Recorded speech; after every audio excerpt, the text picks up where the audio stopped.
Does anyone have anything that's been floating around in their mind that they think in a small group, a breakout group, would be something great to discuss and get people's ideas about? This is a suggestion, and this is usually the most favorite part of any meeting is when each of us has a chance to talk neighbor to neighbor in a small group. So one way to actually get it down to what is helpful to you today, next week, in my world, my job, what are the barriers to your success? In other words,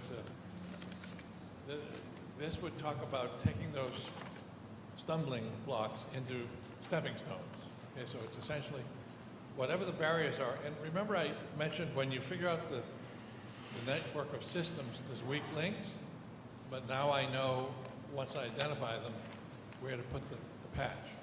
So I'd suggest that actually would be something to start any and all of the discussions. And I hope directly addressing your world so that you leave the room today knowing that there's collegial advice to help you succeed when you return to office next week. Good. Anything else? All right. Well, so the three of us are just going to do a brief introduction as to what our topic is going to be. Don, that was actually the topic that I was going to cover anyway, so I don't have to change anything on the fly. That's amazing. Yeah, really. Mind reader.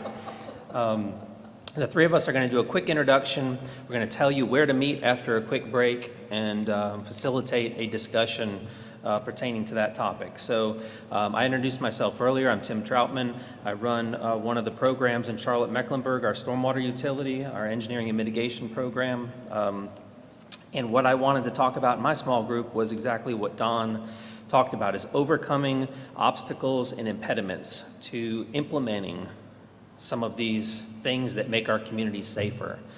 Tangible, issues and how to overcome them so that we can implement and become more resilient.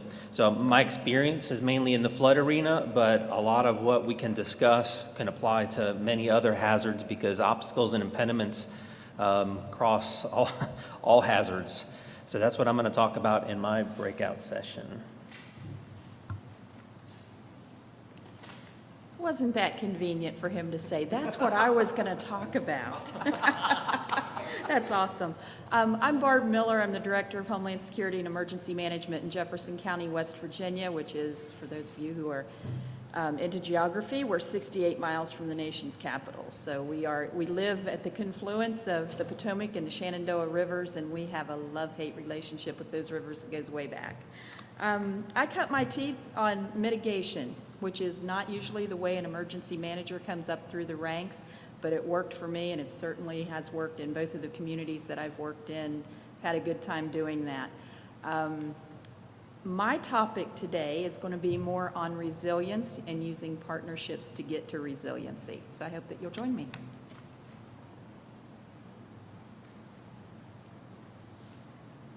So we carry our giant chart paper here.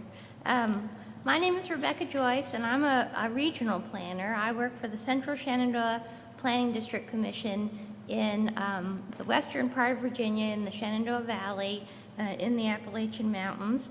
Most states have regional either development organizations or community organizations. Sometimes they're called councils of governments. In our state, they're called planning district commissions. I've worked there for the past 18 years as an emergency management planner, a disaster preparedness and mitigation educator, and mitigation program manager.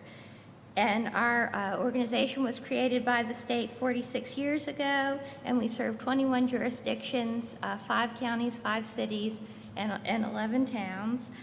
When we were talking about this over the phone earlier in the week about how to do this session, Katie and Ed mentioned for us to talk about what our secret ingredient to success might be.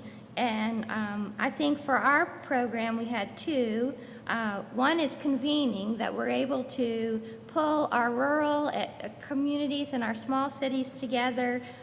They all have very limited resources on how to work together towards a common vision. And then I think we have creativity, and you'll have to participate in the group to know what that means.